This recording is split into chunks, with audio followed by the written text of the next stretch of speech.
From the campus of the University of Alabama, live, local news. From Alabama's home team, this is WVUA News at 10.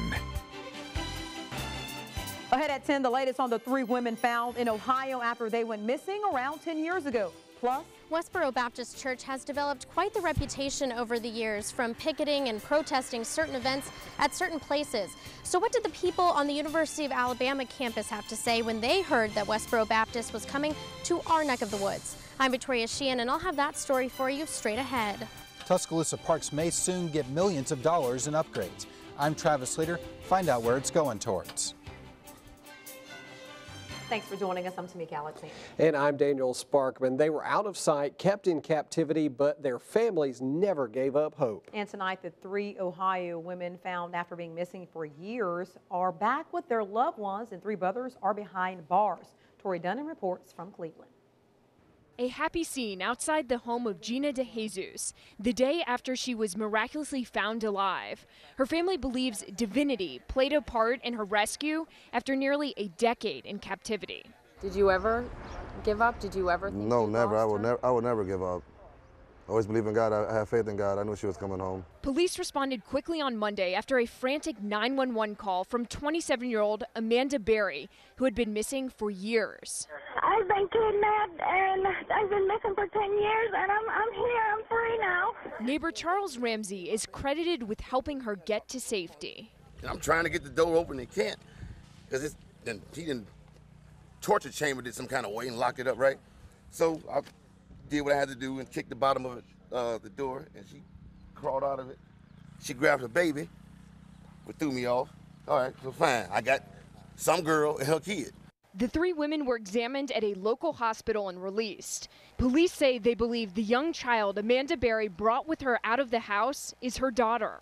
Police have arrested the homeowner, 52-year-old Ariel Castro, and his brothers Pedro and O'Neill. Former bus driver Ariel Castro had been in trouble before. This is his mugshot from a 1993 domestic violence arrest. The charge was later dropped. Authorities say they never had any indication something suspicious was going on, but a neighbor recalled this. And we seen a naked lady in the backyard, and we didn't know nothing about it. So we said something to her. He told her to get down, and we said something to him.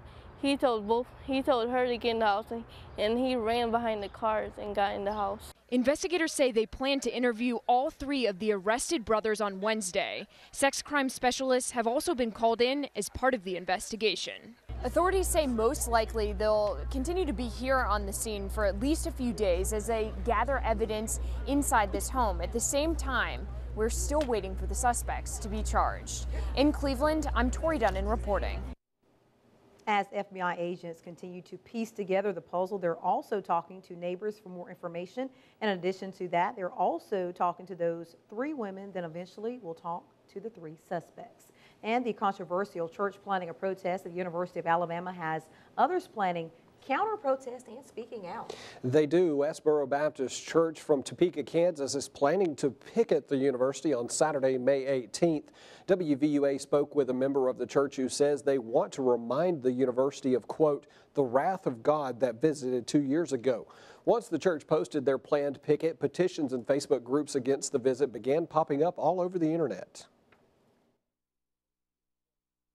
I think that this was it was something that needed to be done because they are coming out into a state that basically has gone through way too much. They're a little overdue because God gave them a fair warning.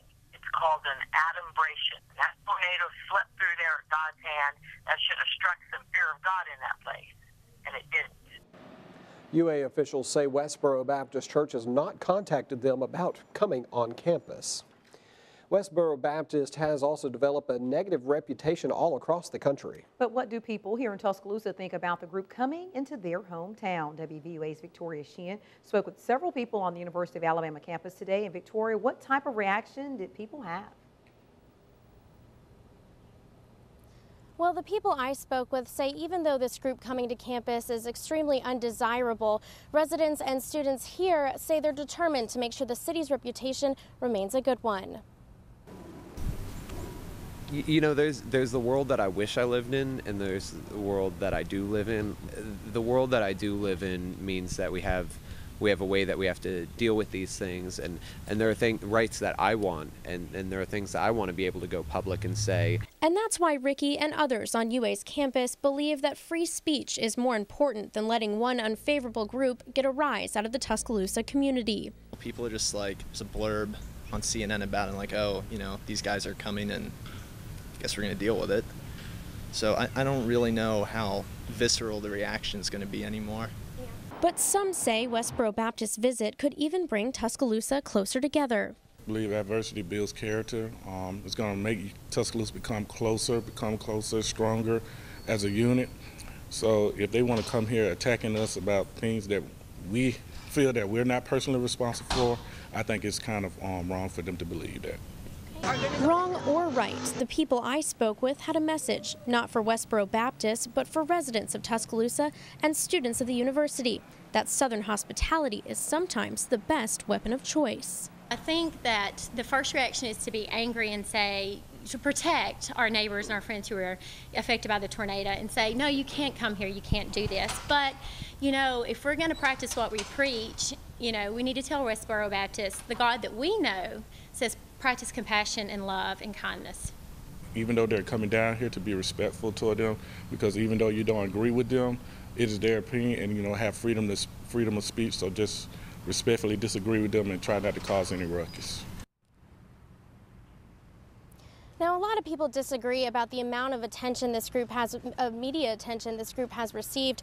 But Tamika and Daniel, some say that May 18th's visit could be a very relevant lesson in freedom of speech or the blurry lines that separate what is legal and illegal. Reporting live on the University of Alabama campus, Victoria Sheehan, WVUA News. Back to you guys. Thanks, Victoria. Tuscaloosa residents now have the option of receiving their water bills electronically.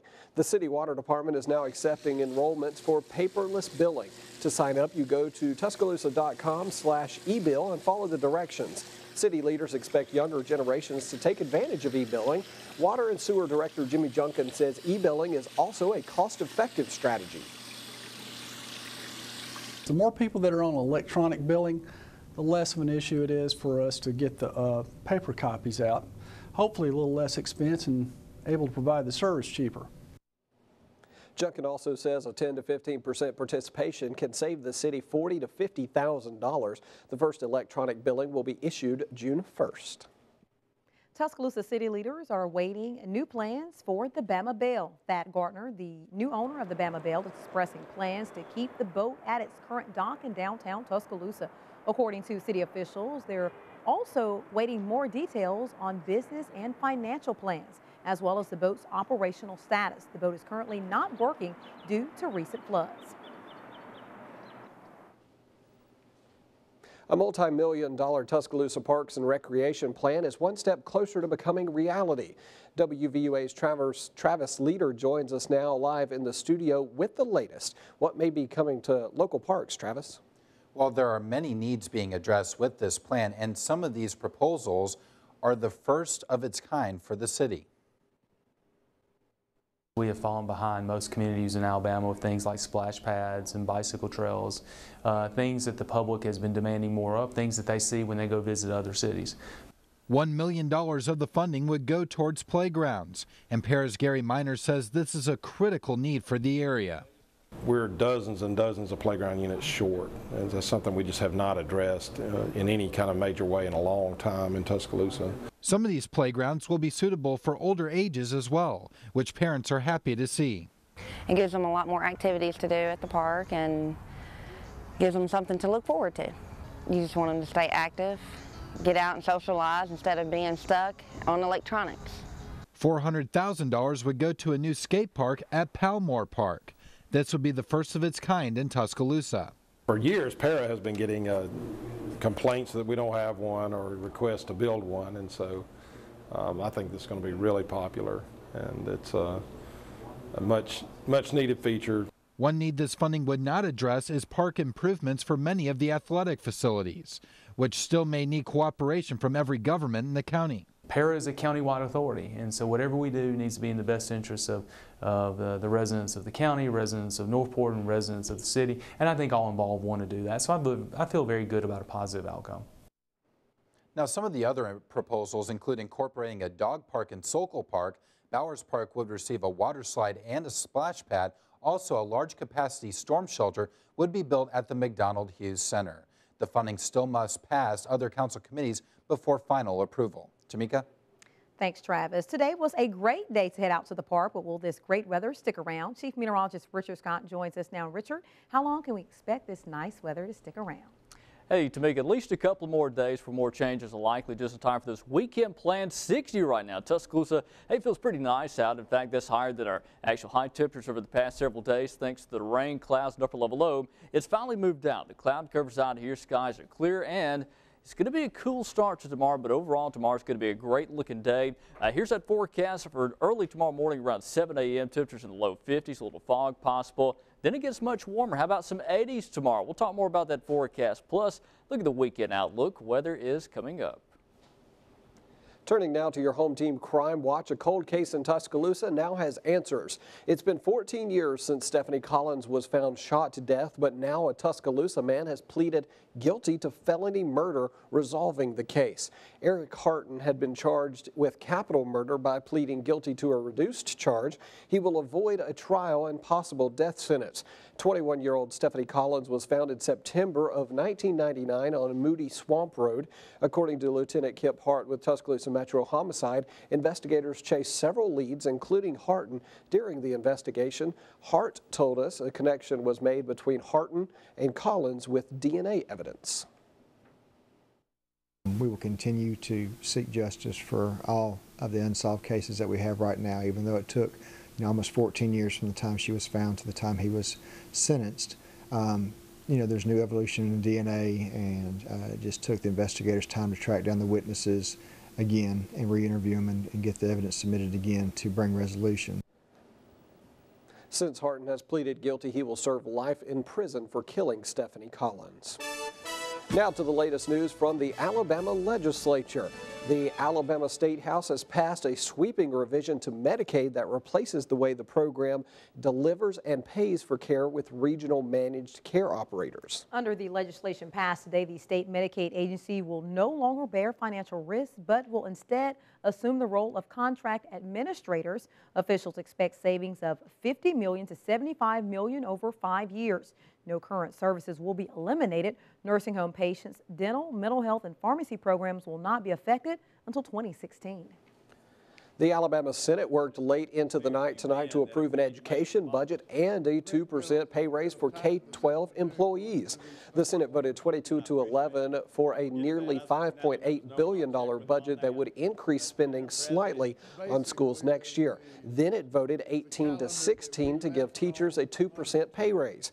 Both the budget and the pay raise bill now must return to the House for review on Thursday. The raise would be the first for K-12 employees since October 2007. It would take effect when the new budget begins on October 1st. The Alabama legislature has voted to legalize home brewing. The Senate voted 18-7 Tuesday night for a home brewing bill. The bill passed the House earlier and now goes to the governor for signing into law. Governor Robert Bentley said he recently had no objections to the bill because it does not allow home brewers to sell their beer or wine. The bill allows adults to make 15 gallons of beer or wine every 3 months. On WVUA News at 10 returns, the Colorado theater shooting suspect has changed his plea of not guilty. Find out what new plea he will enter during his next court appearance. And a pregnant mother of 4 is now facing charges of shaking a 10-week-old child in her care. Hear what she told investigators about why she committed the crime. And Gary Harris will have the latest on Tuscaloosa's Deontay Wilder following his arrest in Las Vegas over the weekend. That's ahead in Alabama's Home Team Sports. And before we go to break, don't forget to follow your home team on Twitter. You can follow us for all the latest breaking news and what's happening all around the state and beyond.